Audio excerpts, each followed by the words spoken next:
Hello everybody, it's Tim here again, here with another movie review, this time for The Marvels. Yes, I finally got to see the newest Marvel film, the one that most people have said sucked, or at least a lot of online people did. Critics, I even think, give it a negative review altogether. As far as it goes, like critiquing films and stuff like that, once again, if you're new to my channel, I judge movies from 1 to 4 stars, and I focus directly on really acting and story as the forefront of any movie I critique.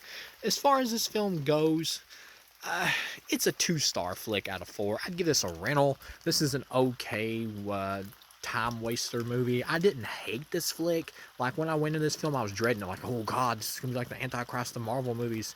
It's like, I like this better than Love and Thunder.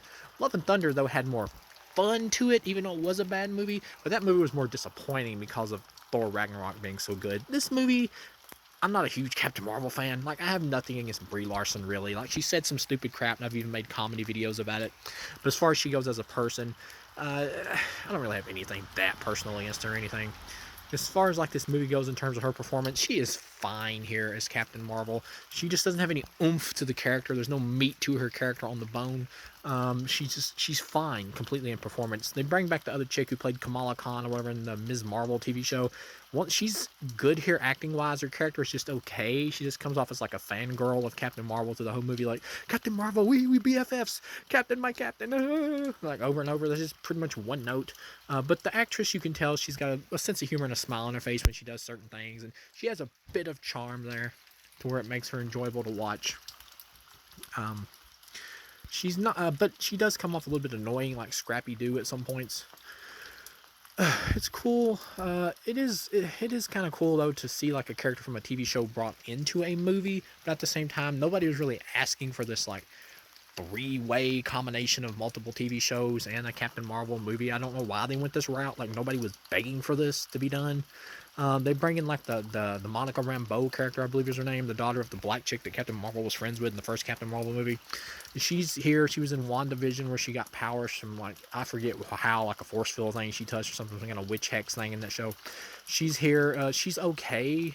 She probably, once again, the actress's acting is fine, but there's just no meat to the character. The biggest problem with this movie and is it doesn't really, the plot feels paper thin until it gets towards like the climax and it becomes more of like a standard superhero movie. For the first like entire act, it's just kind of like a one note joke of them like switching bodies back and forth, switching places. I mean, it's just kind of one note there. You do get some funny scenes though later on in the movie where they're like training and Brie Larson and the black chick are like helping Kamala Khan like skip rope and stuff so they can become more in sync as a team. It's kind of fun. You bring the cats back in here. This is also trying to be a sequel to Secret Invasion. Nick Fury is here, but you don't see his wife who left with him evidently at the end of Secret Invasion. She's not even mentioned here, so that's kind of stupid. But you got Nick Fury back here. Samuel Jackson does good. He's completely fine here. But yeah, it's also trying to be a sequel to Secret Invasion. You got Goose the cat back, who has a bunch of baby cats in the movie, and you get like this really comedic scene that's straight out of a much more like Guardians of the Galaxy or Deadpool type Marvel movie, where they're like having to eat all the people inside this Nick Fury spaceship so they can get them out of there because the thing's about to be blown up by the villain. And it's kind of an entertaining sequence. It is kind of fun. It was my wife's favorite part of the movie, but it also feels like it's from a completely different movie. Like it should be on like a Guardians of the Galaxy James Gunn movie or something. It feels out of place. And the whole thing about with there like being no meat to the bone in this story or whatever is they're trying to have like this whole cosmic, end of the world plot with this Kree chick who looks really kind of ridiculous in certain scenes. She's kind of overacting a bit because she has like a grill in her mouth, and it looks like a grill, and she's like talking or whatever, it being over the top at certain points, but overall I thought the actress was fine. Once again, she's just kind of a one-note villain, but overall I thought she was fine for what she was supposed to be. She's kind of overdoes it at certain points because she smiles just like, but she's got like this grill, so it looks kind of ridiculous. Nowhere near as cool as Jared Leto's from Suicide Squad, but it's just weird here because she's supposed to be like an alien. So why does an alien have a space grill? It doesn't really make sense. But yeah, she's fine. She's okay. The actress's acting is good here, but the character's just okay because it's really one note. Basically, the Kree planet is dying, but you never really feel it or care that much about it because they don't flash back to it back and forth too much. So they try to paint the actor or the character in like the gray area, but you don't really feel it too much, like I said, because they don't focus too much on it. And she wants to basically find another planet, and every time she doesn't find one that's habitable, she basically flies off and blows it up. Kind of stupid, but But one with the problem with the movie, like I was saying, is there's no meat to this bone. It's really paper thin plot because there's no oomph to it. There's no meat to the characters because they keep hitting it because there's no emotional investment in the characters. Like I said, the Kamala Khan character is just kind of a one note Captain Marvel fanatic, and she almost it's like they're like the movie keeps wanting to say characters are gay, but it doesn't want to actually say they're gay. Like the Kamala Khan character is like talking about how much she's obsessed with Captain Marvel, and it's almost like she has a crush, but they don't want to come out and just say, yeah, this character's gay or bisexual, so it just feels weird. And the same thing with Captain Marvel. Like the character Valkyrie shows up and she's like, it's been a long time since we last seen each other. And she like gives her a kiss on the cheek, and it's like they're trying to play it off somewhat as they may just be friends or acquaintances. First off, you're like, well, when the hell did Captain Marvel even meet Valkyrie?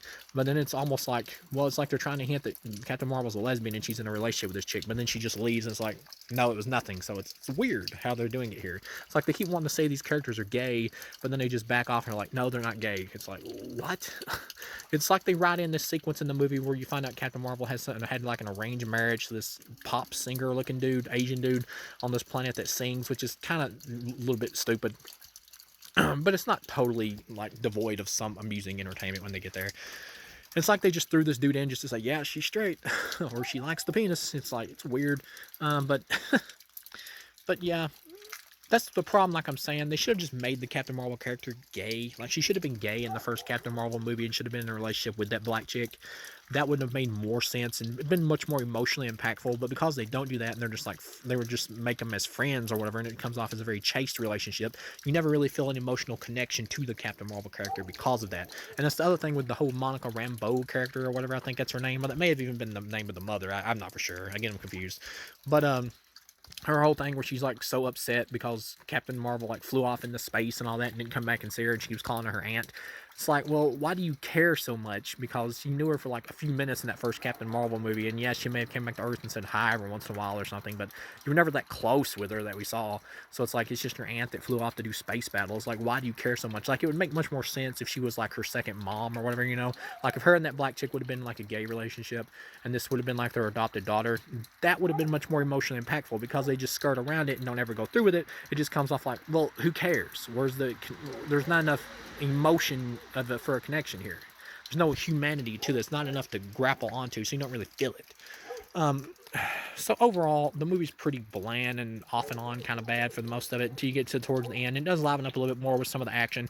When the characters are working together, the Marvel characters at the end, like Ms. Marvel and the rest of them, Captain Marvel, it is kind of fun. The black chick sacrificed herself to try to stop the Kree's planet from being destroyed or whatever. She winds up in another dimension. The bonus scene, you get to see like her mom back alive again, but it's not really her mom. It's an alternate version of her as a character named Binary or non-binary, well, something or other. I don't know what the hell her name was. But you see Kelsey Grammer's Beast. The CGI looks a little off, but ultimately I thought he looked okay. They're hitting at the X-Men, of course, still, and trying to build them up in the MCU. But yeah, and then the movie just kind of ends. But yeah, like I said, this movie just feels very lightweight. For most of the flick, it just kind of feels like a kid's movie until they try to add more oomph to it by the end with more action and stuff like that. When the characters are working together, fighting the main villain or whatever, the female villain, it is kind of fun. But at the end, though, the female villain does come off looking kind of stupid because Captain Marvel's like, I'll save your planet and all that. And even when they say that and she gets in there to help the villain who's been stabbed or whatever, the villain still gets up and she puts a hammer to Kamala Khan's head and she's like, no, I'll kill her. Give me the other bracelet, because she wants the other bracelet that Kamala Khan's character has, because she has one and she has the other. And it's like some kind of power bracelet that absorbs energy. And she's like, no, I'll save my planet. I'll do this. And it's like, well, why are you doing this? Because why are you fighting back and being antagonistic when Captain Marvel literally just said, she'll do it and try to help save your planet. So what's the problem here? So it just makes her character look retarded. And then she flies off with the bracelets. It's too much energy for her and she evaporates and dies. So she was the complete moron. So yeah, overall, it's okay. It has a lot of bad parts, but at the same time, this movie didn't like really piss me off. So as it is, this is an okay like time waster. I would never watch this again really, unless I was having like a massive MCU marathon and I just had to watch it because I'm a completist. Overall, this would be a rental film. I would never watch this again. Other than that, so thank you guys for watching, and I'll see you again.